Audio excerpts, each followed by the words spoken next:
Oke. Assalamualaikum warahmatullahi wabarakatuh. Selamat pagi dan selamat Waalaikumsalam pagi warahmatullahi semua. pagi. Iya, selamat datang di acara webinar Administrasi Perpajakan Pemerintah dengan dasar hukum PMK 231 tahun 2019. Selamat datang untuk Bapak Ibu yang baru bergabung bersama kami. Acara akan kita bagi menjadi dua sesi ya Bapak Ibu. Selamat datang sama-sama. Yang pertama untuk sesi tanya jawab bersama narasumber, yang kedua nanti untuk sesi diskusi ya. Nah, jadi jika ada pertanyaan bisa langsung aja dimasukkan di chat di Zoom-nya ya Bapak Ibu ya. Oke. Oke, sebelum acara kita mulai, ada sambutan dari Kepala Kantor Pelayanan Pajak Pratama Sintang kepada Bapak Dudung Kurniawan. Dipersilakan.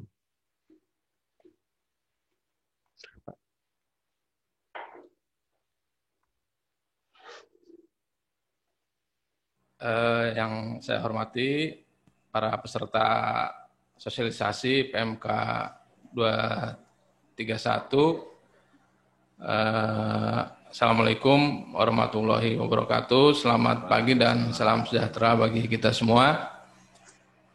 Puji syukur marilah kita panjatkan kehadirat Tuhan yang Maha Kuasa yang telah memberikan limpahan nikmat kesehatan kepada kita sehingga kita bisa berkumpul walaupun secara daring ya, mengingat kondisi pandemi yang tidak memungkinkan kita untuk bisa berkumpul di satu ruangan.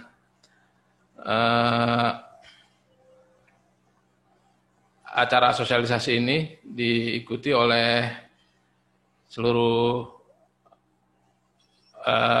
undangan instansi pemerintah ya untuk mensosialisasikan PMK 231 yang mengatur tentang ketentuan terbaru pelaksanaan kewajiban perpajakan bagi para bendahara di instansi pemerintah baik secara vertikal di instansi pemerintah daerah serta pemerintahan desa. Ada beberapa perubahan yang diatur dalam PMK tersebut, diantaranya menyangkut adanya kewajiban penghapusan NPP lama dan pendaftaran NPP baru yang telah kita laksanakan, telah kita selesaikan terakhir di akhir bulan Juli. Kita sudah melakukan update NPP baru semua ya untuk instansi pemerintah pusat, daerah, dan desa. Kemudian dalam PMK 231 tersebut juga ada beberapa perubahan ketentuan menyangkut pemotongan pemungutan ya, PPh pasal 22 ada beberapa perubahan, kemudian pemotongan pemungutan PPh pasal 23 serta PPh final pasal 4 ayat 2 ya, dan beberapa perubahan dalam ketentuan pajak pertambahan nilai disesuaikan dengan adanya sistem pembayaran baru ya dengan menggunakan kartu kredit pemerintah, ada penyesuaian-penyesuaian. Kemudian juga ada ketentuan menyangkut kewajiban pendaftaran sebagai PKP atau pengusaha kena pajak, yaitu kewajiban pungutan PPN bagi instansi pemerintah yang melakukan penyerahan barang kena pajak atau jasa kena pajak yang atas penyerahannya dikenakan pajak pertambahan nilai. Untuk lebih jelas dan lebih rincinya mungkin nanti akan disampaikan oleh tim materi. Harapan kami dengan adanya sosialisasi ini akan memberikan pemahaman bagi Bapak Ibu bendaharawan di instansi pemerintah tentang pelaksanaan kewajiban perpajakan sesuai dengan yang diatur dalam PMK tersebut. Mungkin apabila ada hal-hal nanti yang perlu didalami bisa menghubungi teman-teman di kantor pelayanan pajak pertama ini untuk menghemat waktu. Mungkin itu saja yang bisa saya sampaikan. Selanjutnya saya kembalikan ke pembawa acara. Saya tutup wabillahi taufiq wal hidayah. Wassalamualaikum warahmatullahi wabarakatuh. Ya, terima kasih Bapak Dudung Kurniawan atas sambutannya selaku Kepala Kantor Pelayanan Pajak Pratama Sintang.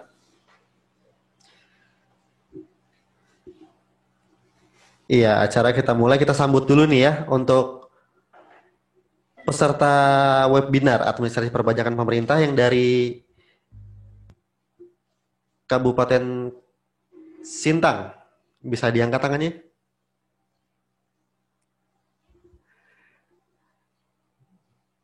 Oke, yang dari Melawi?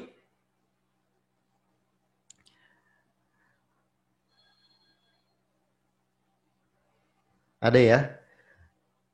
Oke, yang dari Kaposulu, ini kebetulan Kaposulu lagi banjir ya, jadi banyak yang nggak bisa mengikuti webinar kita karena jaringan listrik juga lagi padam.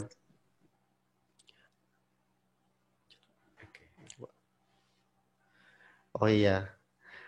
Oke. Oh, dari Bapak Jumadi ya, dari Kaposulu Pak ya.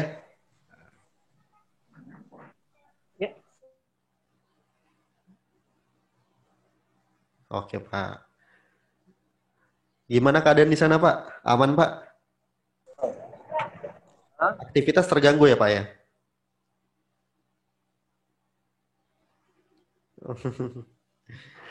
Oke. Jadi memang 2 hari inilah kita di daerah Melawi, Kapuasulu, termasuk juga di Sintang ini sedang mendapat musibah banjir ya.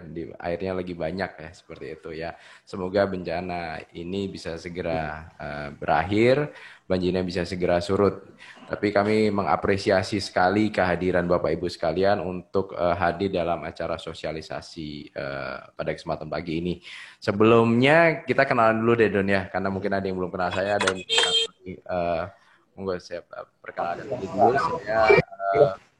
Nama saya Brahmasto Aditomo, saya Kepala Seksi Ekstensifikasi dan Penyuluhan di KPP Pratama Sintang, dan pada kesempatan pagi ini kita akan ngobrol-ngobrol lah tentang PMK 231. Saya bersama rekan saya. Iya, saya Doni Sasmita. Saya stafnya Pak Bram di sini, nanti ikut juga diskusi ya tentang PMK 231 ini. Jadi kita langsung saja ya terkait materinya PMK 231. Apa sih PMK 231? Jadi ini yang kita undang adalah instansi pemerintah yang ada di Sintang, Melawi, dan Kapuasulu. Kebetulan ini menjadi wilayah kerja dari kami. Jadi instansi pemerintah itu ada instansi pusat dan ada instansi pemerintah daerah. Dan juga ada instansi pemerintah desa. Cuma karena desa di Sintang, Melawi, Kapuasulu cukup banyak, ada 800. Nanti mungkin yang desa akan kita buat acara tersendiri. Jadi ini sebenarnya hanya untuk yang instansi pemerintah pusat dan instansi pemerintah desa. Tapi kalau memang yang karena beritanya, undangannya kita modelnya nggak kayak dulu lagi ya Don ya. Jadi nggak kita kirim surat satu persatu. Jadi mohon maaf, kemarin kita memang undangannya aja hanya memberikan blast, SMS blast, WA blast, atau email.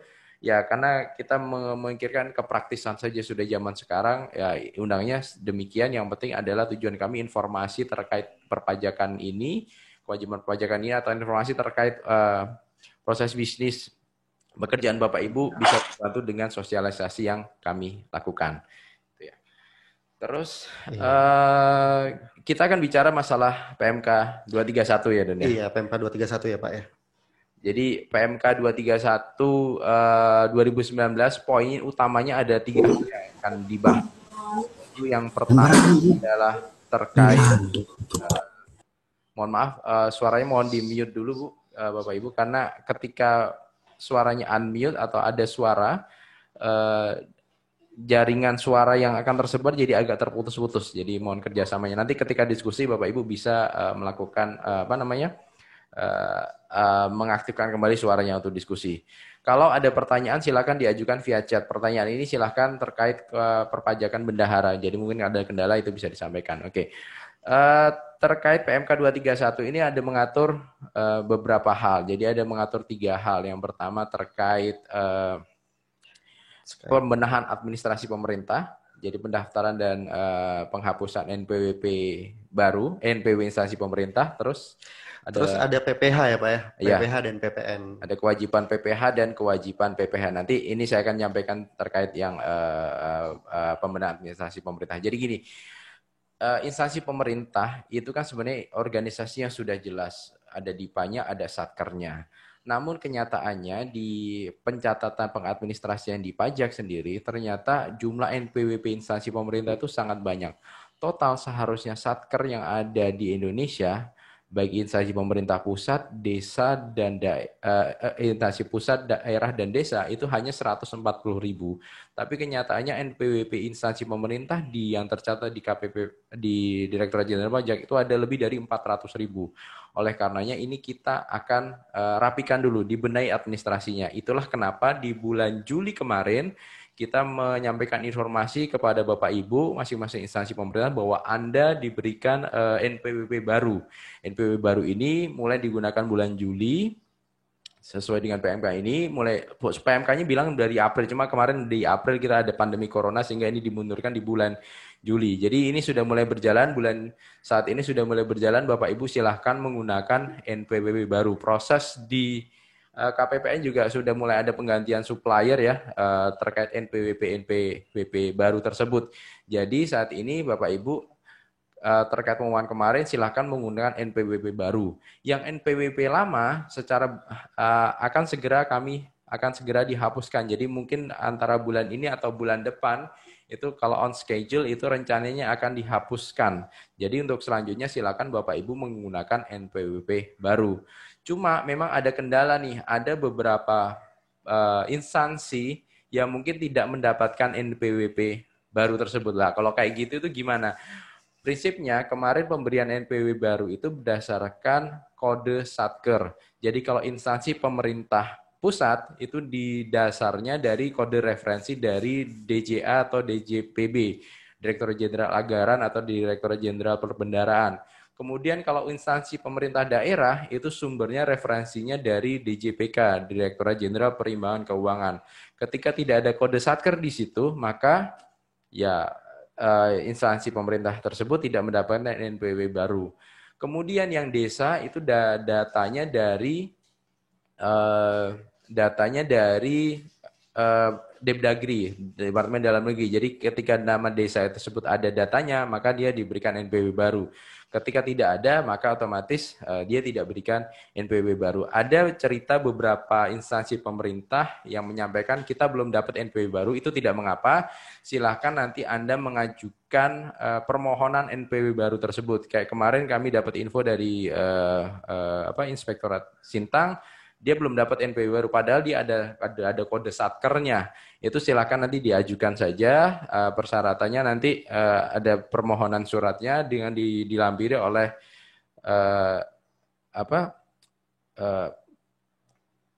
NPWP bendahara, surat penunjukan bendahara, surat penunjukan kepala instansinya, dan KTP atau NPWP kepala instansi tersebut. Itu nanti akan kita proses. Nanti proses verifikasinya akan dilakukan dari kantor pusat kami langsung, sehingga harapannya ke depannya NPWP instansi pemerintah itu lebih rapi, sehingga hanya instansi yang yang memang mendapatkan DIPA dan mendapatkan Satker itu yang mendapatkan NPWP ya. Selain itu mereka tidak berhak mendapatkan NPWP instansi pemerintah. Ya, demikian ya Dunia. Berarti kalau ini Pak, rekan-rekan bendahara di sini itu sudah tidak menggunakan NPWP bendahara pengeluaran lagi ya Pak ya untuk administrasi perpajakannya. Ya, jadi NPWP lama sudah tidak digunakan lagi, semuanya menggunakan NPWP instansi pemerintah itu yang baru ya, menggunakan NPWP pemerintah. Dasarnya intinya adalah dari DIPA. Ketika ada DIPA, jadi misalnya satu organisasi bisa punya beberapa NPWP. Jadi misalnya gini, kita di Direktorat Jenderal Pajak ini kan nginduknya ke Kementerian Keuangan. Dipanya Kementerian Keuangan, tapi ada juga satker-satkernya organisasinya sampai dengan KPP ya, sampai dengan Kantor Pelayanan Pajak masih mendapatkan NPWP instansi pemerintah. Di kami juga di Sintang misalnya KPP Sintang itu punya kantor perwakilan di Melawi, KP2KP Melawi dan KP2KP Putu Sibau.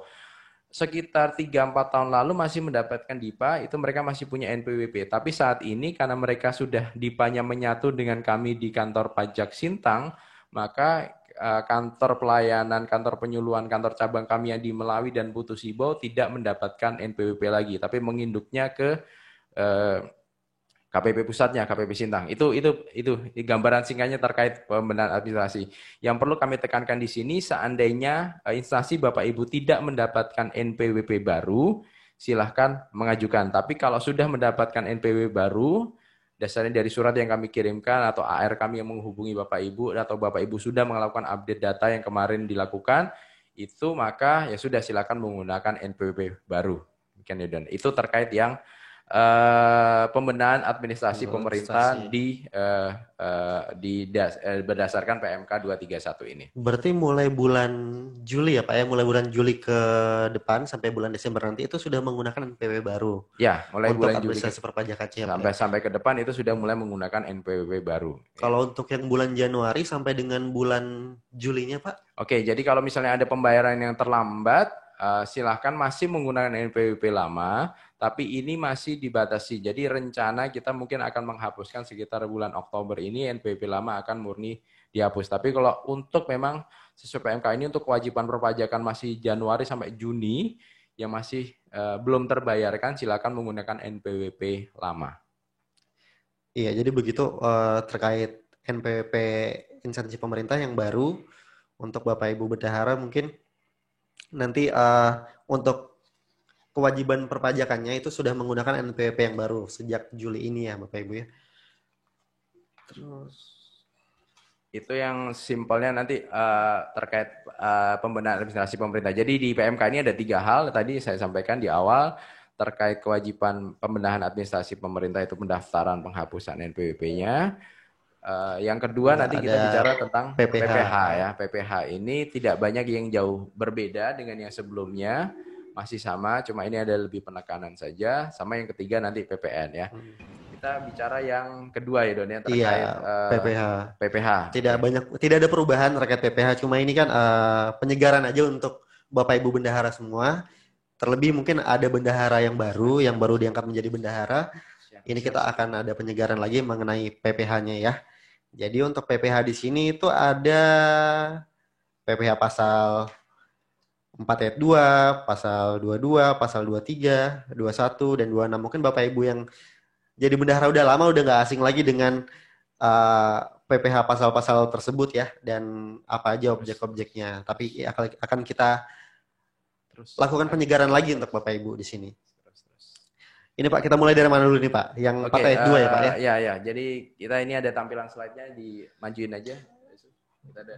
Oh iya, saya lupa menyampaikan tadi di sini kita ada beberapa orang tim penyuluh. Jadi selain kita yang berbicara di 2 ini juga ada beberapa, ada AR, ada kepala seksi juga yang akan ikut nimbrung dalam diskusi kali ini. Jadi ikut di Zoom meeting ini. Jadi kalau Bapak Ibu ada pertanyaan silakan disampaikan di forum chat. Ada Agis, Mbak Agis, ya beliau akan representatif dari KPP Pratama Sintang. Ada juga Pak Teguh dari Kasih Pelayanan KPP Pratama Sintang. Kami juga sebenarnya mengundang Pak Bowo, kepala kantor cabang kami yang di Putu Sibau. Cuma kendalanya saat ini sedang banjir, juga dia ada kendala untuk join. Termasuk juga Pak Dedi yang kepala kantor cabang kami yang di Melawi juga menghadapi kendala yang sama.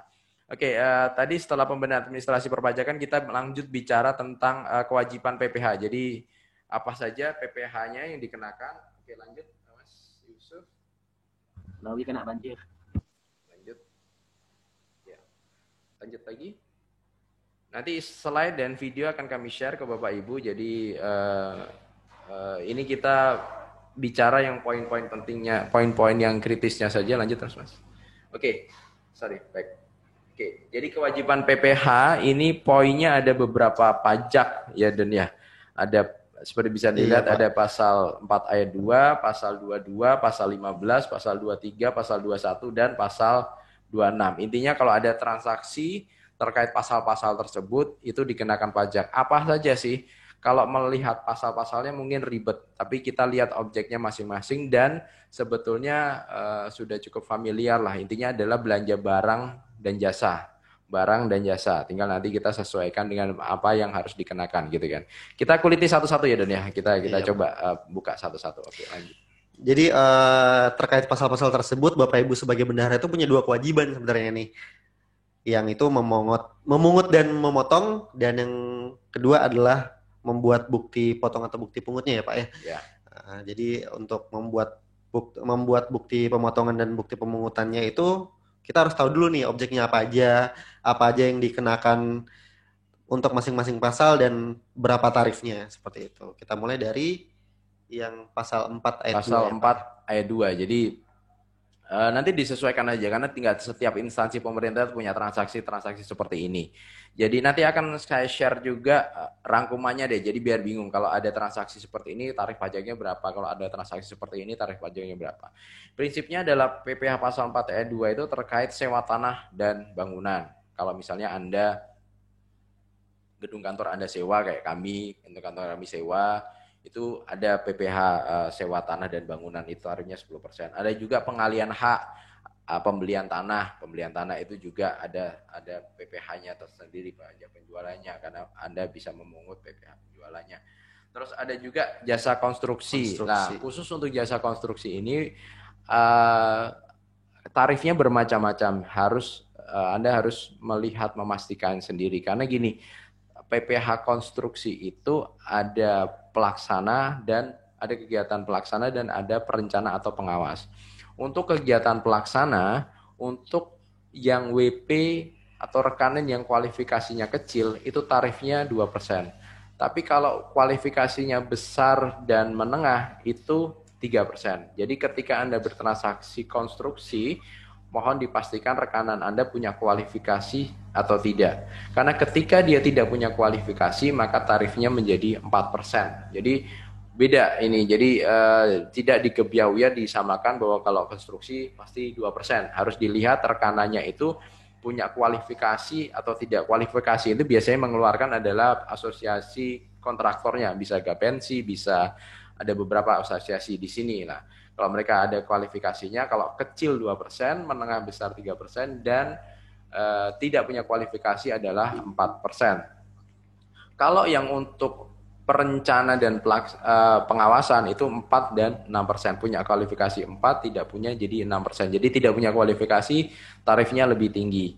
Itu yang biasa terjadi di instansi pemerintah. Kemudian ada juga nih, yang nomor 5 itu kalau Bapak bisa melihat di slide kami adalah pembelian barang jasa dari WPWP yang menyerahkan surat keterangan berdasarkan PP 23. Jadi kan ini kita banyak nih Don ya, WPWP, PPh UMKM, WPWP UMKM itu tarif pajaknya adalah intinya 0,5% dari omset usahanya.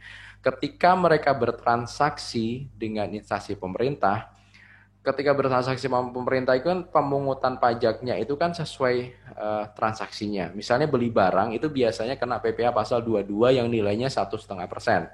Atau PPh pasal 23 yang tarifnya adalah 2%. 2%. Ya. Tapi ketika si WP tersebut, ketika wajib pajak tersebut, ketika rekanan tersebut memiliki surat keterangan PP 23, PPh UMKM, itu ditunjukkan kepada Anda, kepada bendahara, maka pemotongan pajaknya hanya 0,5%. Keringanan untuk UMKM-nya ya Pak? Ya, keringanan untuk UMKM. Jadi Anda, instansi pemerintah tidak memotong yang 1,5% untuk pasal 22 atau pasal 23 yang 2% tadi, tapi cukup memotong 0,5% saja. Dengan jadi, syarat harus punya esket atau surat keterangan tadi ya Pak? Itu nanti si WP-nya, si rekanan silakan minta mengajukan permohonan ke kantor pajak. Sederhananya adalah kalau rekanan itu menunjukkan surat keterangan, maka dia dipotong cuma 0,5%. Tapi kalau dia tidak menunjukkan surat tersebut, maka dia dipotongnya sesuai transaksinya. Misalnya pasal 22 ya 1,5%, pasal 23 ya 2%. Seperti itu. Lalu ada lagi nih, sebenarnya ada lagi insentif terbaru, insentif terbaru terkait pandemi ini, sebetulnya PPh UMKM itu PPh-nya itu ditanggung pemerintah. Ditanggung pemerintah dari bulan masa sekarang ini sampai dengan Desember nanti. Jadi seandainya ada rekanan yang menunjukkan surat keterangan, maka itu juga tidak perlu dipotong pajaknya, Bapak Ibu, karena nanti pajaknya itu ditanggung pemerintah. Bapak Ibu cukup membuat SSP, surat setoran pajak yang nilainya 0%, itu yang menjelaskan bahwa itu ditanggung, SSP ini ditanggung pemerintah, nilainya 0 ditanggung pemerintah. Nanti rekanannya akan melaporkan di sistem kami, di laporan realisasi atas transaksi tersebut pembayaran 0,5%. Ini khusus untuk yang COVID, jadi mulai bulan ini sampai Desember. Tapi nanti ke depannya ketika COVID semoga segera berakhir, yaitu tadi ketika ada SK surat keterangan maka pemotongan pajaknya hanya 0,5%. Demikian ya. Oke, itu tadi untuk PPh pasal 4 ayat 2 ya, terkait persewaan tanah dan bangunan, pengalihan hak atas tanah dan atau bangunan, jasa konstruksi, dan pembelian barang tadi yang bisa dari UMKM atau dari penjual lain ya. Selanjutnya ini kita ke pasal 15 ya Pak ya? Ya, pasal 15. Itu tentang apa nih? Pasal 15 tentang apa nih? Jasa pelayaran, jasa penerbangan, dan jasa pelayaran penerbangan luar negeri. Ini di Sintang jarang atau gimana? Ya, Pak? kayaknya jarang kan ya. Jarang Jadi ya, Pak, mungkin ya? jarang. Tapi prinsipnya sih ini lebih ke lanjut sebelum pasal 15. Pasal 15. Enggak, sebelum.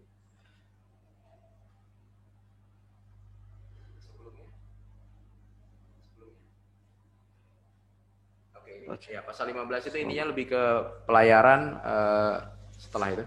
Pelayaran atau penerbangan dalam negeri. Jadi seandainya Bapak Ibu mengirimkan barang via jasa transportasi dalam negeri pelayaran, ya itu ada pajaknya.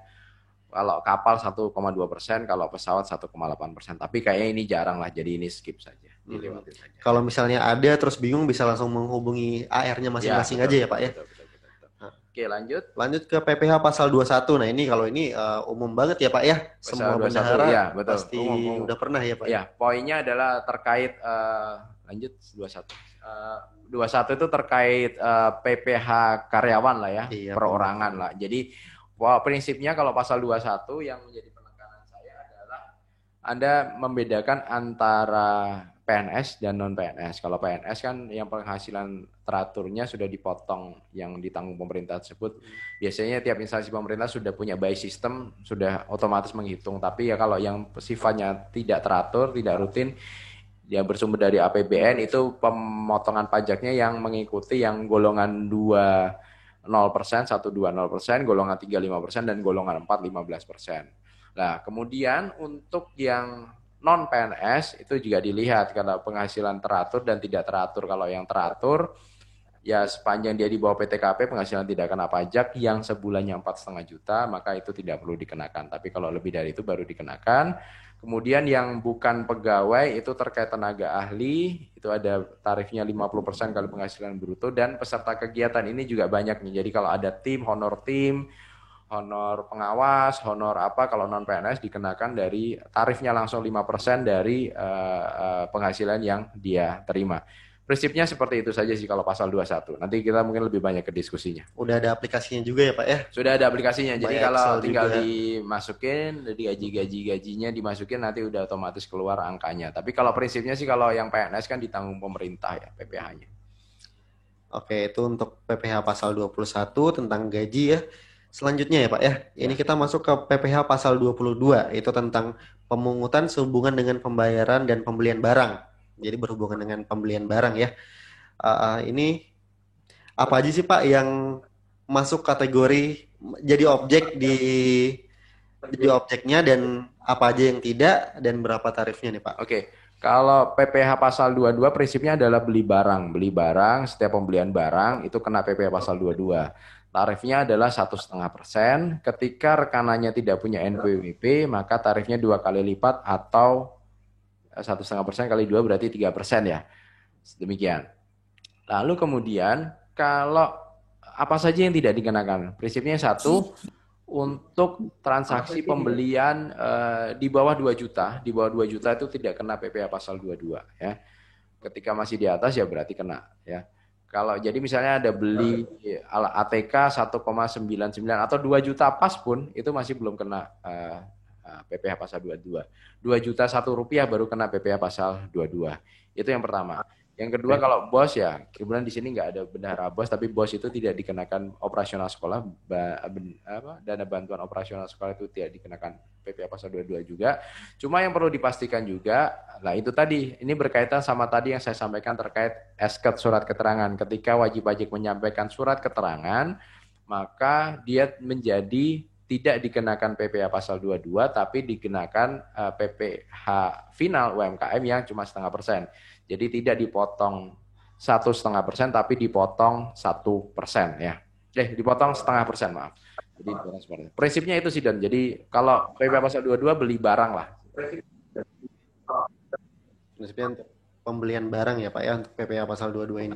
Oh ya, terus kemudian karena ini juga ada terkait insentif COVID juga. Jadi sepanjang rekanan Anda bisa menunjukkan SKB atau surat keterangan bebas pemotongan PPh pasal 22 itu juga tidak dikenakan. Karena kebetulan untuk pengadaan barang dan jasa terkait penanganan COVID ada peraturan Menteri Keuangan yang menjelaskan bahwa pengadaan barang dan jasa tersebut tidak dikenakan pajak, tidak dikenakan PPh dan PPN-nya.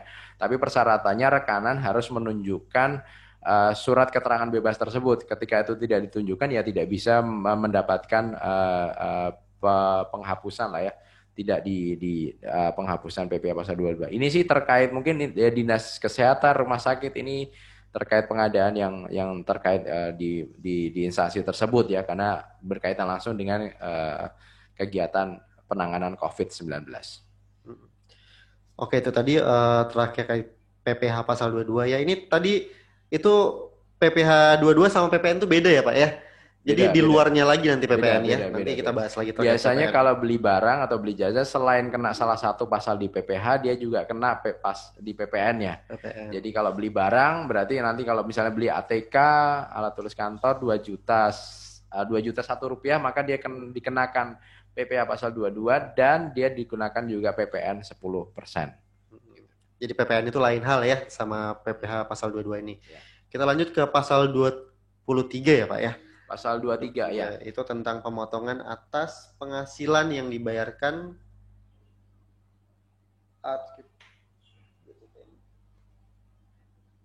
dalam bentuk badan usaha tetap. Jadi prinsipnya sih jasa ya Don ya. Jadi jasa. Jadi kalau beli barang ATK itu kena pasal 22. Sebenarnya semua beli barang lah, semua beli barang, beli alat elektronik.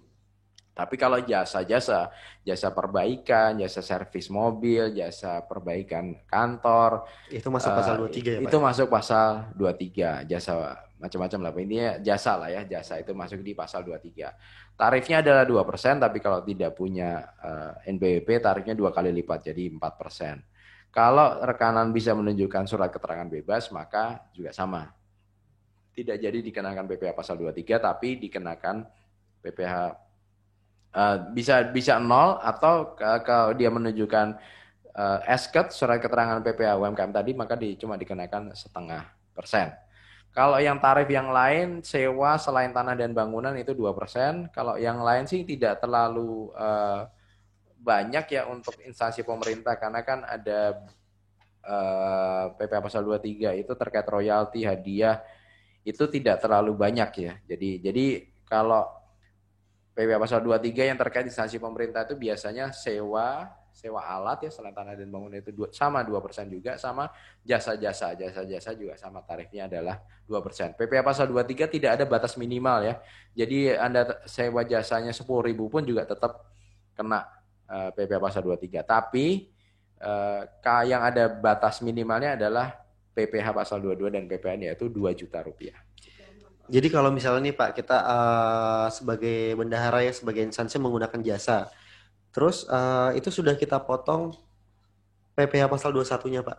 Kita anggap sebagai suatu pekerjaan yang dipotong pasal 21. 21 ya, ya. Berarti tidak dipungut lagi ya Pak ya? Oh enggak, untuk sudah PPh enggak. pasal Jadi melihat rekanannya, kalau ketika rekanannya adalah perorangan yang sifatnya kayak arsitek gitu kan, itu ya dikenakan juga sebagai atau jasa artis atau tenaga kesehatan itu dikenakan saja langsung PPh pasal 21 yang bukan pegawai tersebut. Jadi tidak dikenakan PPh pasal 23 lagi. Pasal 23 sih lebih banyak ke rekan-rekanan perusahaan-perusahaan gitu. Oke, itu tadi untuk PPh pasal 23. Kita lanjut ke pasal 26 ya Pak ya? Ya. Pasal 26 ini jarang ya Pak ya? Jarang. Jadi PPh pasal 26 itu prinsipnya lebih ke perusahaan orang asing lah ya. Orang asing. Jadi kalau misalnya Anda mendatangkan artis luar negeri kayaknya juga nggak mungkin nggak mau BPK ketangkep BPK gitu. Jadi mendatangkan artis luar negeri. Tapi mungkin pemerintah misalnya menggunakan jasa influencer luar negeri misalnya seperti itu. Itu intinya adalah transaksi-transaksi dengan pihak asing. Jadi kita memperkerjakan, kalau pasal 21 itu terkait WP dalam negeri, kalau tenaga kerja asing menggunakan PPh pasal 26. Kalau pasal 26 itu dikenakannya sih rata-rata 20% ya. Dikenakan tarifnya 20%, kecuali WP tersebut memiliki namanya surat keterangan domisili. Nanti bisa dilihat dari negara mana dan pemajakannya di tiap-tiap negara itu berbeda-beda, tergantung perjanjian pajak antara Indonesia dengan negara tersebut. Istilahnya penghindaran pajak berganda. Jadi pajak itu tidak mungkin dikenakan double. Kalau di sini sudah dipajakin, di negara asalnya tidak mungkin dipajakin. Begitu juga dengan sebaliknya. Kalau pasal 26 prinsipnya sih hampir jarang lah ya di sini. Jadi kalau di instansi pemerintah biasanya pasal 21, 22, 23 dan 4 ayat 2 ya. 4 ayat 2. Nah, itu udah tahu tuh tarifnya apa aja, pasal-pasalnya apa aja. Nah, di sini Bapak Ibu nih sebagai bendahara ya, itu punya kewajiban tadi untuk pemotong atau memungut. Ya kan, selain memotong atau memungut, nanti Bapak Ibu membuat bukti potong atau bukti pemungutannya. Kayak gitu. Jadi untuk bukti potongnya, bukti pemotongan atau bukti pemungutannya ini Pak, itu pembuatannya kayak gimana sih Pak? Oke, jadi sebenarnya sudah ada ininya, apa namanya, ada formulirnya. Jadi tinggal diisi format Excel-nya juga sudah cukup tersebar luas. Jadi Bapak Ibu silakan mengisi bukti potongnya. Lah bukti potongnya itu bisa diberikan ke bendahara untuk menjadi, karena itu menjadi kredit pajak mereka. Jadi pengurang pajak penghasilan mereka di akhir tahun. Jadi buat si rekanannya sangat bermanfaat sekali, karena seolah-olah itu bukti potong itu sebagai bukti pembayaran pajaknya. Jadi kalau misalnya rekanannya itu tidak mempunyai bukti pemotongan atau bukti pemungutan, mereka harus bayar lagi ya Pak ya? Harus bayar lagi. Iya, jadi Bapak Ibu sebagai bendahara itu harus membuatkan bukti pemotongan atau bukti pemungutannya. Itu tadi terkait PPh. Kita lanjut ke PPN ya Pak ya? Iya, PPN. Nah, di sini PPN ini ada perubahan dari yang sebelumnya ke yang sekarang yang tertera pada PMK 231 tahun 2019 ini. Untuk PPN, apa aja nih Pak yang perubahan prinsipnya adalah batas minimalnya. Kalau dulu sebelumnya batas minimalnya kan 1 juta. Kalau sekarang batas minimalnya adalah 2 juta. 2 juta sebelum PPN ya. Jadi misalnya Bapak Ibu beli peralatan 2 juta, maka itu belum kena PPN, tapi kalau 2 juta 1 rupiah itu baru kena PPN ya. Jadi kalau masih 2 juta ke bawah itu belum kena, bendahara belum memiliki kewajiban untuk memungut PPN. Tujuannya apa? Kita ingin menyederhanakan perhitungannya. Karena kemarin sebelum peraturan ini kan pasal 22 itu batas minimalnya 2 juta, pasal PPN-nya batas minimalnya 1 juta. Liar, pusing, bingung cara menghitungnya. Dengan adanya seperti ini, kita buat yang lebih sederhana dengan threshold-nya atau batas minimalnya sama 2 juta. Jadi ketika ada transaksi misalnya 1,5 juta, maka itu tidak kena PPN dan tidak kena PPh pasal 22. Kalau transaksi pembelian barang ya. Tapi kalau jasa, ada jasa nilainya 1,5 juta, maka dia kena PPh pasal 23, tapi tidak kena PPN. Prinsipnya seperti itu dunia. Oke, itu tadi untuk PPN. Jadi ada perubahan sedikit ya dari yang lalu ke yang sekarang di PMK 231 ini. Jadi untuk batas minimumnya ya Pak ya? Batas minimum. Batas kalau minimum yang lainnya sama. Yang lainnya sama. Ya. Sama prinsipnya. Nah, jadi kalau misalnya nih udah melakukan pemotongan atau pemungutan dari PPH dan PPN tadi itu, kita kan harus melakukan penyetoran nih Pak ya. Ya, betul, betul, betul. Harus melakukan penyetoran dan pelaporan itu kalau untuk bendahara sendiri Pak, itu Ya. kapan dan bagaimana Pak? Oke, penyetoran sendiri juga ada perubahan sedikit terkait penyetorannya, ya terkait waktunya ya. Kalau sebelumnya itu kan ada aturan terkait bulan berikutnya, PPh pasal 22 tanggal 10 bulan berikutnya, pasal 21 tanggal 15 dan sebagainya. Tapi mulai sekarang adalah untuk pembayaran yang sistemnya LS langsung pembayarannya adalah saat terjadinya transaksi. Karena seperti kita tahu kalau LS kan sudah langsung dipotong KPPN atau sudah langsung by system di masing-masing instansi pemerintah. Baik di pusat atau daerah, sehingga tidak ada kendala. Jadi pemotongan pajaknya adalah dilakukan secara langsung. Tapi kalau untuk yang SPMGU, uang persediaan ya, itu jatuh tempo penyetorannya adalah 7 hari sejak setelah transaksi tersebut. Jadi transaksi tersebut tanggal berapa, yaitu 7 hari berikutnya untuk segera disetorkan. Itu batas penyetorannya seperti itu. Jadi terkait penyetoran dan pelaporan ini Pak, itu sudah menggunakan NPWP instansi pemerintah yang baru ya Pak ya? Betul. NPWP instansi pemerintah yang baru ya. Jadi mohon untuk dipastikan juga kita menggunakan NPWP instansi pemerintah yang baru.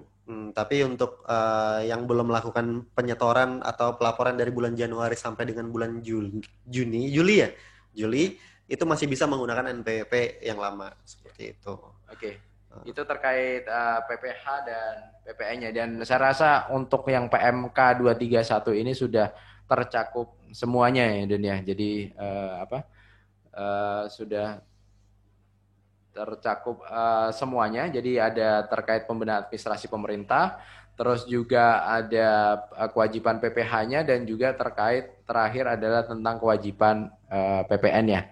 Ya, jadi nanti mungkin setelah ini kita lanjut diskusi ya Dan ya. Iya, jadi cuma sebelumnya saya juga ingin menyampaikan pesan sponsor. Jadi bahwa memang pandemi ini kan kenanya ke semua instansi pemerintah, semua elemen masyarakat lah ya.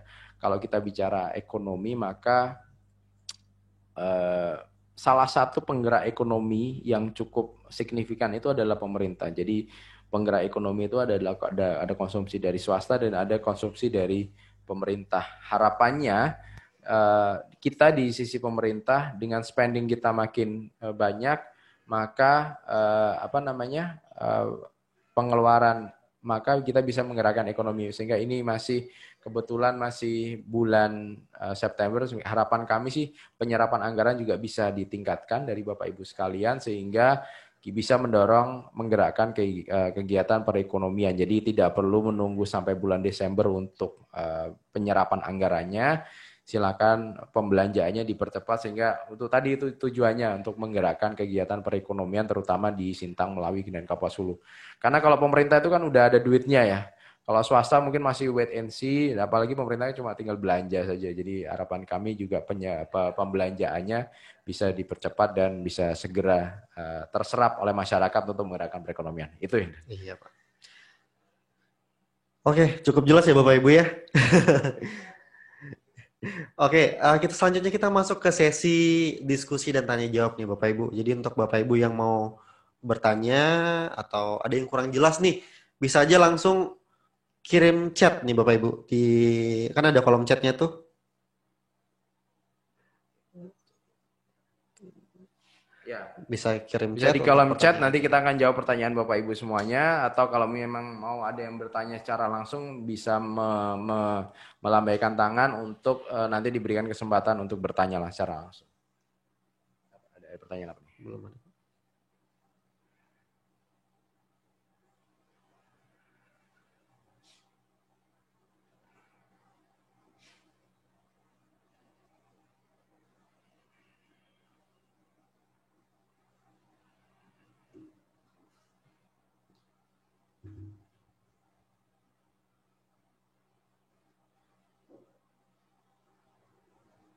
Oke, ada yang bertanya dari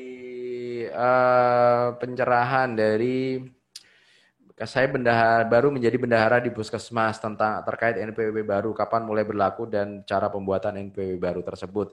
prinsipnya adalah dilihat puskesmas mana, nanti coba dikirim data ke kami apakah Anda mendapatkan NPWP baru, list NPWP baru tersebut. Tapi puskesmas kayaknya enggak ya. Enggak, dari dinas ya Pak ya? Dinas, berarti nanti Ya, Pak? menginduknya ke dinas. Nanti coba dilihat ketika Anda tidak memiliki NPWP baru, maka sepanjang Anda si puskesmas itu mendapatkan DIPA dan ada kode satkernya, bisa mengajukan permohonan NPWP baru. Tapi kalau tidak berarti menginduk ke organisasi induk Anda. Jadi induk Anda kan mungkin Dinkes ya, Dinkes ini di mana nih? Nggak ada penjelasan, nggak tahu Sintang, nggak tahu Melawi atau Kapuasulu, tapi mengikuti induknya. Tapi kalau Anda ada kode apa namanya satker dan ada dana DIPA, maka itu bisa mengajukan NPWP baru. Kami juga ada penjelasan terkait yang kemarin di dinas pendidikan. Ini kan ada bendahara BOS ya, bendahara sekolah lah ya. Itu ini nanti ke depannya juga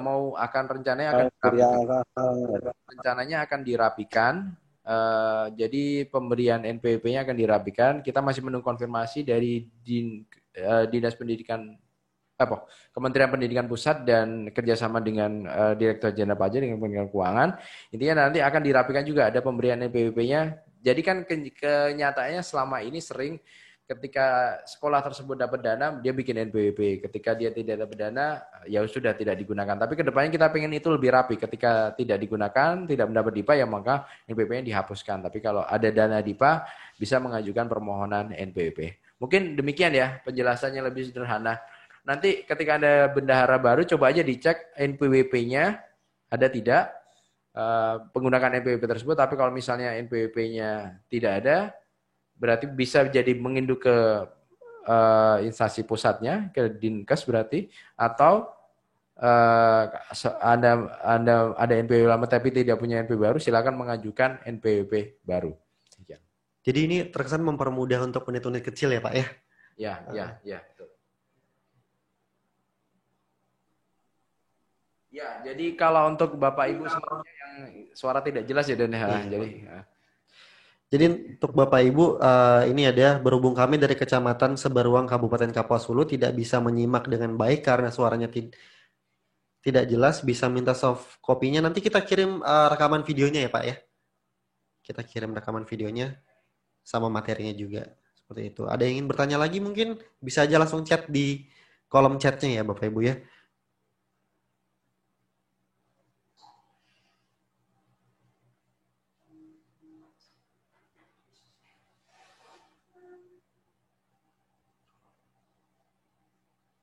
Apabila ada pertanyaan mungkin bisa disampaikan. Dibacain aja. Oke, ini ada pertanyaan dari Bapak Fauzi dari Stasiun Meteorologi Nangapinoh Melawi ya Pak ya. Izin bertanya untuk PPN baru dipungut setelah transaksi minimal 2 juta mulai kapan berlakunya? Mohon penjelasannya. PPN yang dipungut setelah transaksi minimal 2 juta mulai kapan berlakunya Pak? Ya, itu mulai Juli Pak. Jadi aturan ini mulai berlaku mulai Juli ini sudah mulai berlaku. Jadi mulai saat ini sudah mulai berlaku ya Pak ya. Jadi yang 2 juta itu. Batas minimalnya 2 juta itu. Oke, ini ada lagi Pak selanjutnya Pak. Pak, saya sudah beberapa kali melakukan cetak billing secara mandiri dengan menggunakan NPWP baru, akan tetapi selalu gagal saat registrasinya. Minta tolong untuk langkah-langkah dan cara registrasinya. Makasih. Oke, jadi kalau itu kayaknya lebih ke teknis ya. Jadi prinsipnya sih kalau Anda sudah punya EVIN-nya, maka sudah terdaftar di DJP online, maka seharusnya sih sudah bisa menggunakan NPWP baru tersebut untuk membuat kode billing ya. Mungkin kalau ini nanti langsung aja ya Pak ya, nanti kita kontak setelah acara ini untuk Pak siapa nih? Yang mana nih?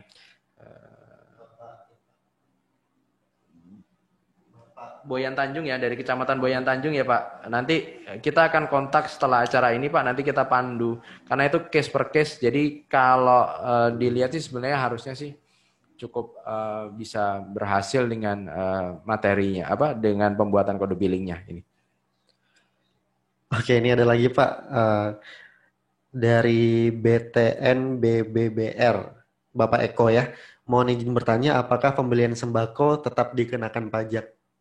Sama Pak, sama. Jadi tidak ada apa namanya PPh pasal 22-nya ya.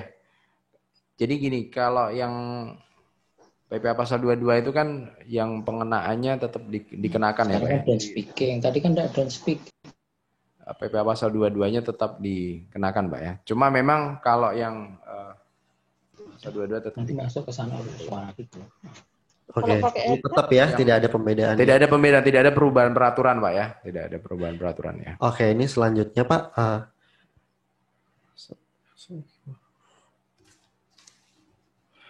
Selamat pagi, mohon penjelasannya tentang pemotongan PPh Pak.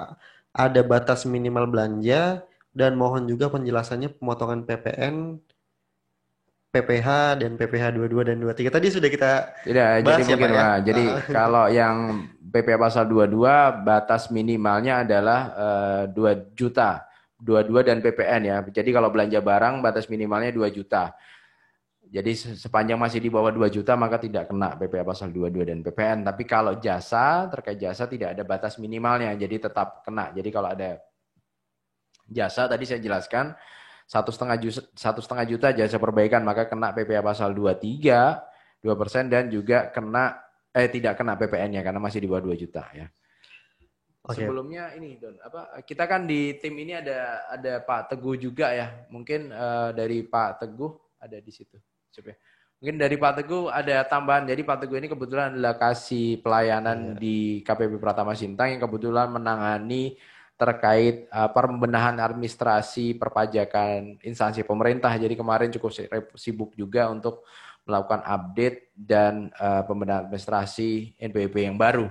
Jadi mungkin kita akan dengarkan sesuatu dari Pak Teguh, mungkin akan menyampaikan sesuatu Pak terkait acara ini atau mungkin juga terkait kewajiban perpajakan bendahara tadi.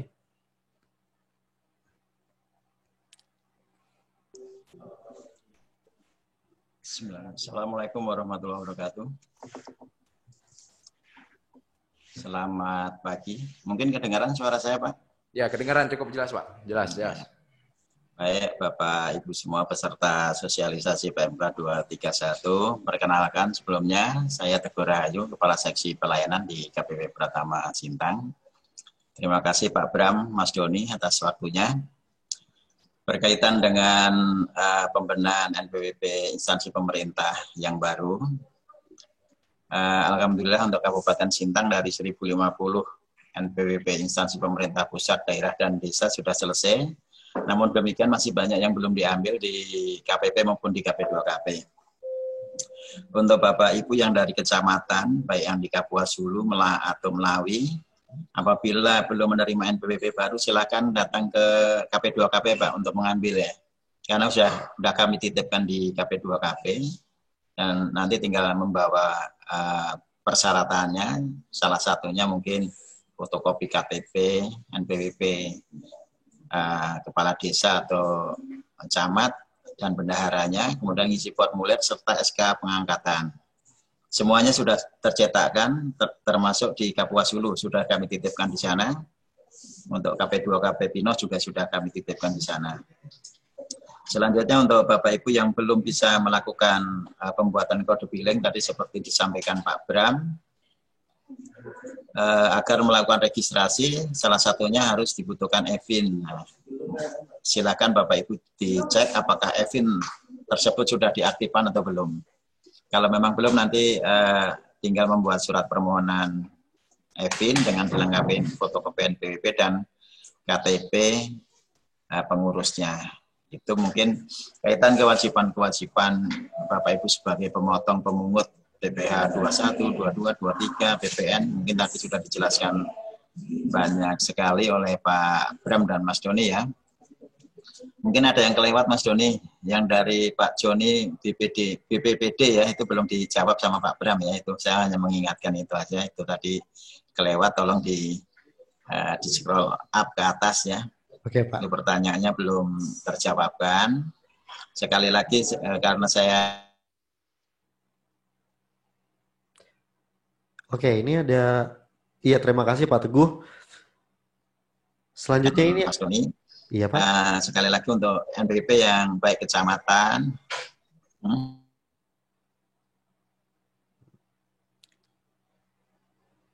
Udah belum?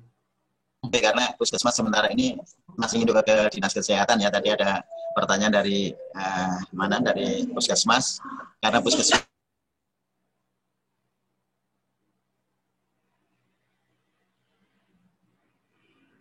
Tapi kalau memang seperti tadi disampaikan Pak Bram, memiliki kode Satker yang 10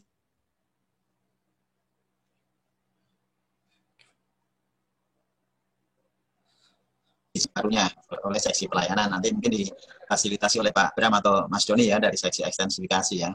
Oke. Mungkin itu.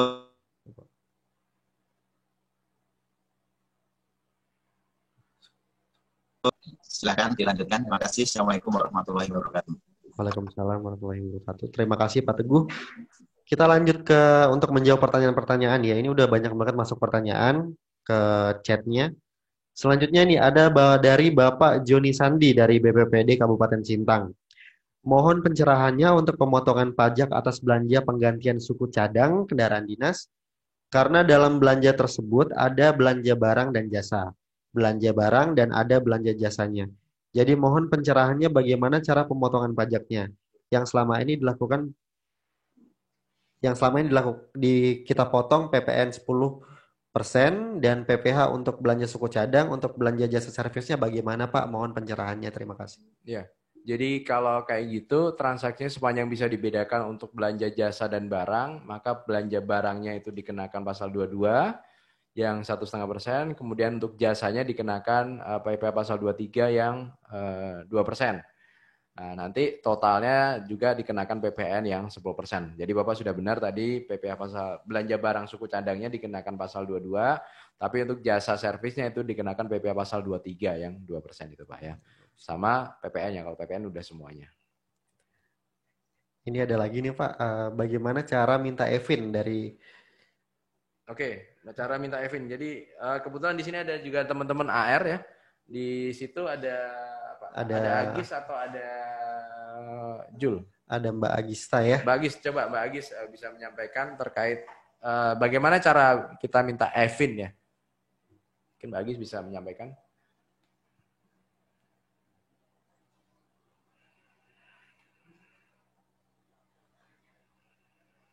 Halo Mbak Agis.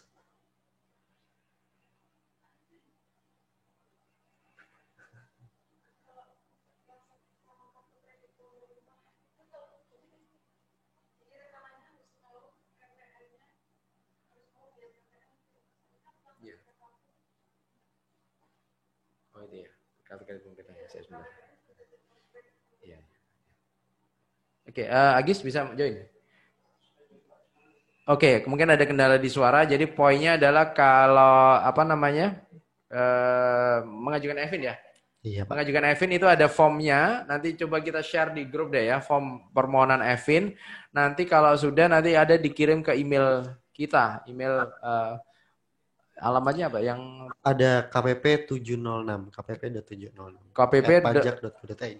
kpp.706@pajak.go.id ya. Itu nanti bisa dikirim ke situ saja daripada Bapak Ibu mau ke sini gitu kan. Nanti di formulir permohonan EVIN itu nanti kita entry datanya untuk diaktifkan EVIN-nya.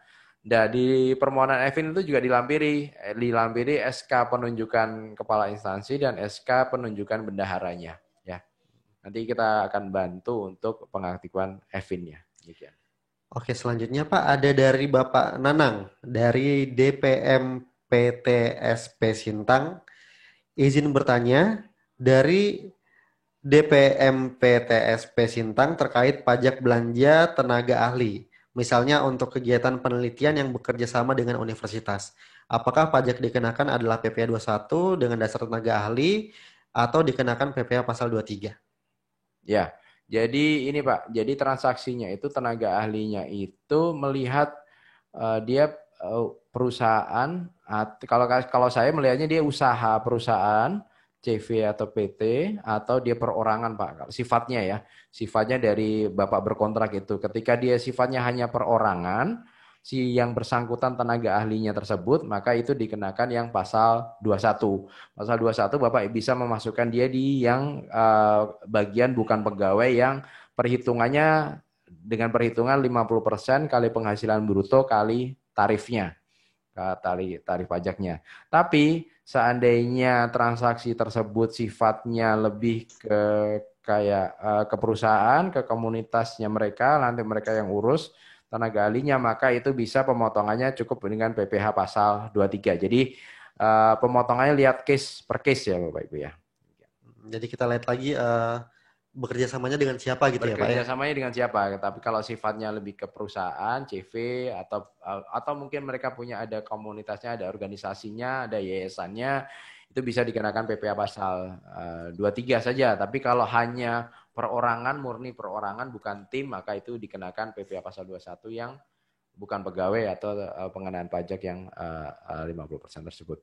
Terus kemudian tadi ada juga yang terkait kartu kredit pemerintah. Jadi memang saat ini pemerintah juga menggalakkan penggunaan kartu kredit pemerintah ya. Jadi kartu kredit pemerintah itu keunggulannya tidak dikenakan PPh pasal 22 dan PPN. Jadi kalau Bapak Ibu menggunakan kartu kredit pemerintah maka tidak dikenakan atas transaksi pembayaran menggunakan kartu kredit pemerintah itu tidak dikenakan PPh pasal 22 dan PPN. Tapi kalau yang PPN-nya bukan berarti tidak dikenakan, tapi pihak PKP-nya, pihak rekanan yang menyetorkan sendiri PPN-nya. Jadi Bapak Ibu tidak memungut PPN-nya, tapi pihak rekanannya yang menyetorkan sendiri PPN-nya. Ya sebenarnya sama seperti yang transaksi di bawah 2 juta itu. Bukan transaksi tersebut bukan tidak kena PPN, tapi Bapak Ibu tidak diwajibkan, tidak diharuskan, tidak memungut PPN-nya, tapi rekanan tersebut karena setiap penjualan rekanan yang PKP itu harus memungut PPN, maka ya dia menyetorkan sendiri PPN-nya. Oke Pak, ini dari Kepala Desa Kecamatan Sebaruang.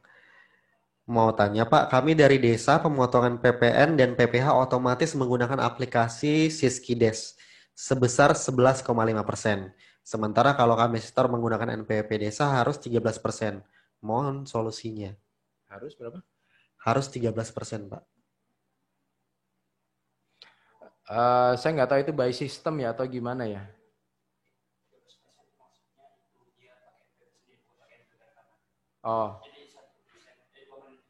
Oh gitu Pak. Jadi kenapa dikenakan 13%? Karena dia rekanannya tidak ber-NPWP ya.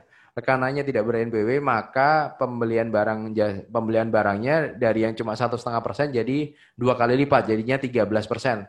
Tapi kalau rekanannya itu punya NPWP, maka hanya dikenakan 1,5% saja.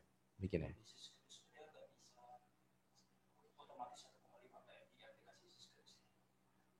Oh, di aplikasinya kata tim kami di aplikasinya tidak bisa mengubah 11,5%.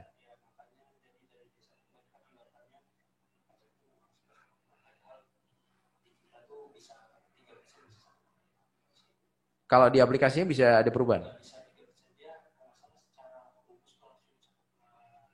Oh, di Siskides ya hanya 1,5% ya. Tapi sebenarnya di perhitungan pajaknya itu ada 1,5% dan 3% tergantung rekanannya punya NPWP atau tidak gitu ya. Gitu Pak ya. Oke, ini selanjutnya ini dari Bapak Jayadi. Mohon ulangi persyaratan pengambilan NPWP yang sudah dibuat. Nah, jadi kalau misalnya untuk mengambil NPWP instansi pemerintah ini, Bapak cukup membawa formulir perubahan data. Itu bisa diisi nanti saat datang ke KPP dan fotokopi KTP atau NPWP pimpinan atau bendaharanya dan fotokopi SK pengangkatan pimpinan dan bendahara. Dan jangan lupa untuk membawa stempelnya ya Pak ya. Ya, itu aja. Selanjutnya ini dari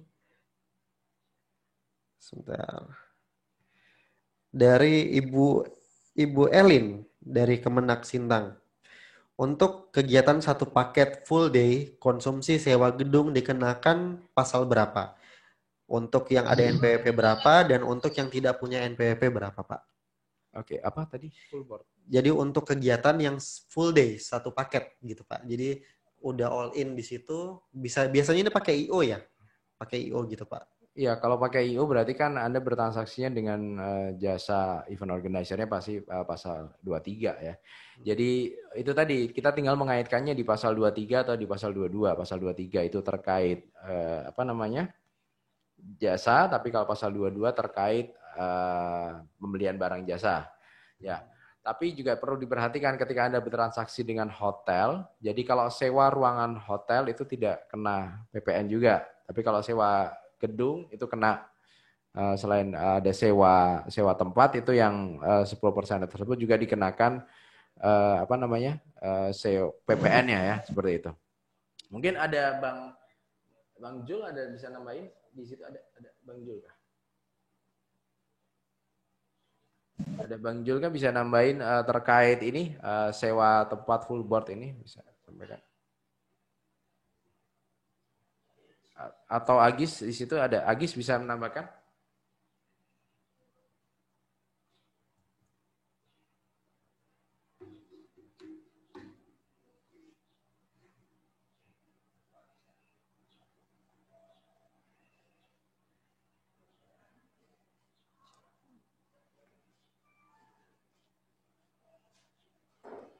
Oh, tadi saya lupa menyampaikan juga yang terkait sembako. Tadi juga perlu diperhatikan terkait PPN sembako.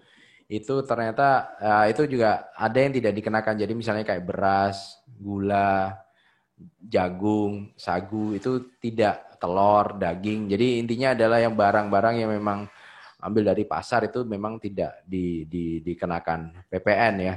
Jadi nanti dilihat juga sembakonya itu apa saja. Cuma misalnya kayak susu kental manis atau kecap, ya itu tentu kena PPN. Jadi untuk kita harus lihat item per item lah ya. Kalau misalnya jenisnya apa, ya itu ada yang kena, ada yang tidak kena. Makanya sebetulnya di grup WA ini kami juga membuka komunikasi yang baik dengan Bapak Ibu. Jadi misalnya ada kendala perpajakannya, pemotongannya seperti apa, silakan ditanyakan. Nanti kita akan bantu jawab. Karena saya juga takut juga salah ngomong, slip tongue di sini.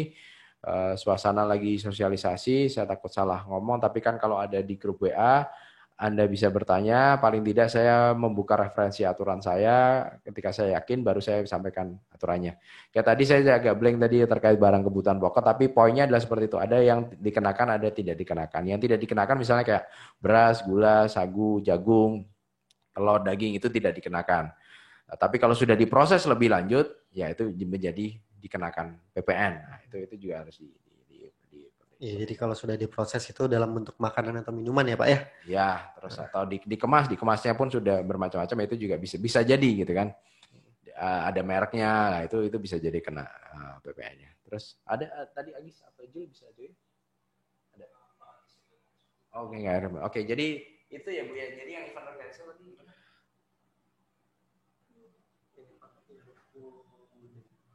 Full day. Ya.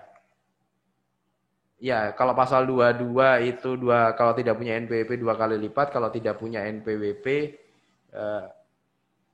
kalau tidak punya NPWP itu 2 kali lipat, seperti itu ya. Oke, lanjut. Oke, lanjut, ini masih berhubungan sama tadi tuh makanan yang udah jadi nih ya Pak ya. Dari Disperindak Sintang. Untuk belanja makanan dan minuman, pengenaan pajak bagaimana? Apakah ada batas nominalnya? Dan baru dikenakan pajak PPh 22 atau 23? Ya, kalau belanja makanan masukin aja di PPh pasal 22 ya. Tapi kalau jasa catering bisa pakai pasal 23. Jadi fleksibel sih itu sebenarnya. Tinggal Anda melihatnya seperti apa. Kalau belanja barang pasal 22, tapi kalau pasal 22 kan minimalnya ada 2 juta ya. Tapi kalau jasa catering berarti itu pasal 23. Jasa catering tidak kena PPN ya, jadi perlu diperhatikan juga. Terus jasa-jasa di hotel itu juga tidak kena PPN, itu juga perlu diperhatikan juga. Oke. Jadi ini Pak ada lagi nih dari Bapak Ardi dari Desa Bonutolo. Untuk belanja obat-obatan yang diserahkan langsung kepada masyarakat, apakah dikenakan pajak atau tidak? Ya, belanja barang, Pak ya. Jadi intinya belanja barang itu sama juga pasal obat-obatan itu pasal 22 ya. Tetap dipungut pasal 22 sama obat-obatan itu juga sama. Dia tidak dibebaskan. PPN-nya kena nggak ya? Coba sebentar PPN-nya nanti saya sampaikan lagi, Pak. PPN obat-obatan itu. Oh ya kena sih, PPN obat-obatan kena. Jadi sama sih Pak. Jadi kena PPA pasal 22 dan PPN-nya juga sama. Cuma memang untuk yang COVID ini ada pembebasan Pak. Cuma harus diperhatikan intinya ada rekanannya yang menjualnya, suppliernya menunjukkan surat keterangan bebas PPA pasal 22 tersebut itu bisa tidak dikenakan, tapi sepanjang dia tidak bisa menunjukkan itu ya mau tidak mau tetap dikenakan. Karena prinsipnya gini Pak, anggaran DIPA instansi itu kan sudah include pajaknya ya, sudah include pajaknya. Jadi prinsipnya sih Bapak Ibu tinggal memotong pajaknya saja untuk bisa disetorkan ke kas negara. Toh duitnya juga muter-muter lagi ketika sebenarnya kita juga ingin Bapak Ibu penyerapannya kenceng, penyerapannya segera itu biar apa? Biar ada pajak yang masuk ke kas negara. Jadi duitnya bisa muter lagi untuk pembelanjaan berikutnya. Harapan kami seperti itu ya. Oke. Ini untuk bapak-bapak dan ibu-ibu yang jaringannya kurang bagus mungkin. Nanti untuk videonya kita kirim lagi ya Bapak Ibu ya. Kita kirim di grup. Nanti bisa dilihat ulang di video tersebut. Ini ada juga dari Ibu Tian. Sekedar menambahkan mengenai pajak sembako, cek PMK nomor 116 tahun 2017. Ya, maaf ya. Ya benar. Jadi ya yang tadi saya sampaikan tadi saya slip tang makanya sosialisasi betul sekali. Jadi sembako di PMK 116 itu tidak kena. Makanya jenis-jenisnya kita lihat dulu ada beras, ada gula, ada sagu, jagung, telur, daging di situ ada dijelaskan itu tidak kena PPN ya. Tapi kalau sembako itu kan kadang kita kecap gimana kecap atau misalnya susu gimana atau misalnya ada lagi biskuit. Nah, takutnya nanti itu jadi tidak kena semua padahal yang tidak kena adalah yang sifatnya diambil langsung dari alam. Jadi kayak misalnya tadi beras gula, sagu, umbi-umbian mungkin seperti itu tidak kena PPN ya. Ini ada lagi nih untuk pajak makanan dikenakan pasal 2 dikenakan tarif 2% atau 1,5% itu tadi sudah dibahas ya Pak ya. Oke, jika ada pertanyaan lagi bisa di chat lagi Bapak Ibu. Sebelum kita akhiri ya karena kita target acara sampai jam 10.30 ya. 10.30. Jadi terima kasih sekali atas atensi Bapak Ibu. Cuma mohon izin nanti grup WA-nya tetap kita aktifkan saja sebagai media kita untuk menyampaikan informasi atau Bapak Ibu misalnya ingin bertanya ya. Nanti kita akan bikin tim, ada tim penyuluh yang akan join di grup WA tersebut sehingga kalau Bapak Ibu ada pertanyaan itu bisa disampaikan di situ ya. Jadi saat Bapak Ibu ada transaksi juga nih terus bingung harus bagaimana, bisa aja langsung nanya di grup itu ya Bapak Ibu ya. Itu ya Pak. Ada airnya. Ya.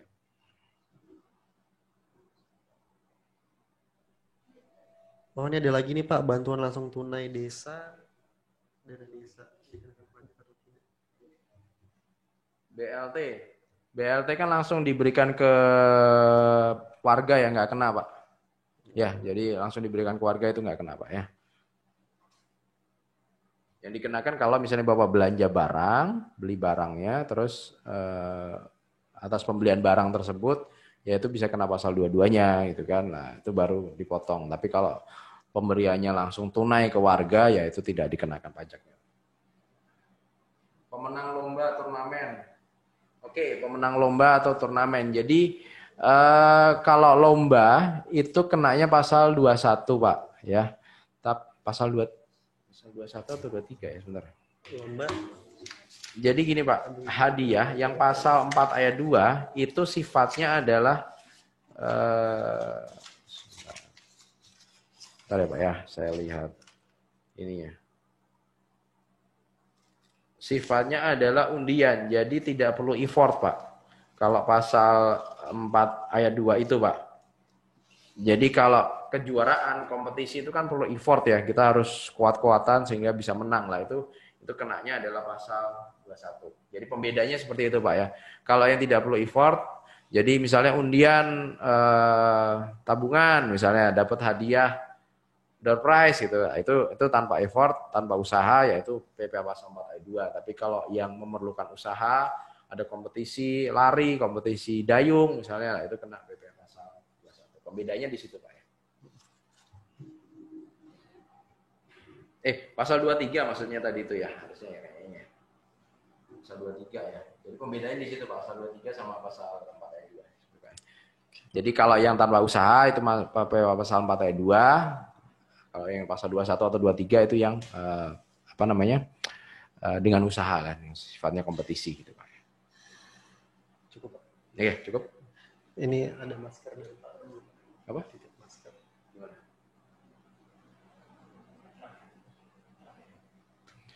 Oke, Bapak Ibu, kebetulan kita ada souvenir masker. Jadi seandainya Bapak Ibu ingin souvenir kita, silahkan bisa di screenshot Zoom meetingnya.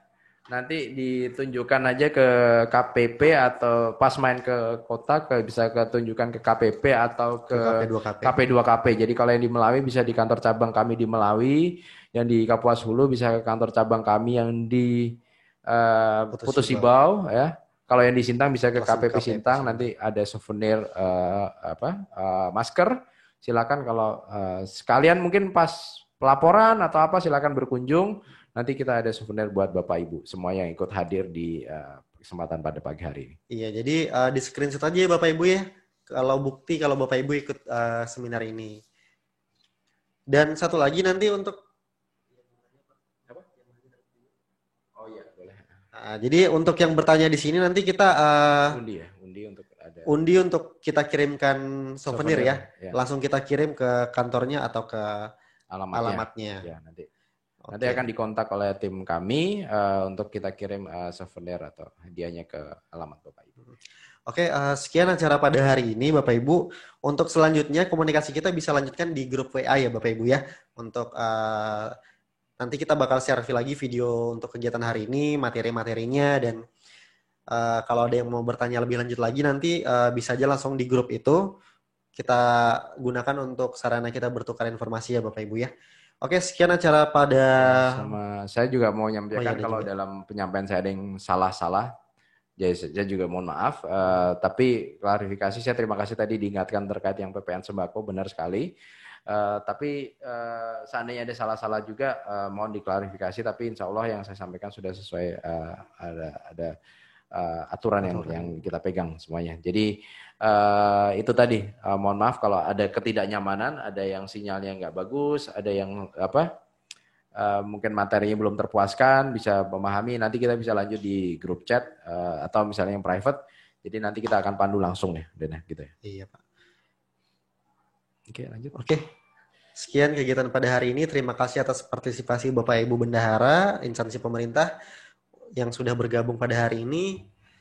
Sekian dari kami. Wassalamualaikum warahmatullahi wabarakatuh. Waalaikumsalam.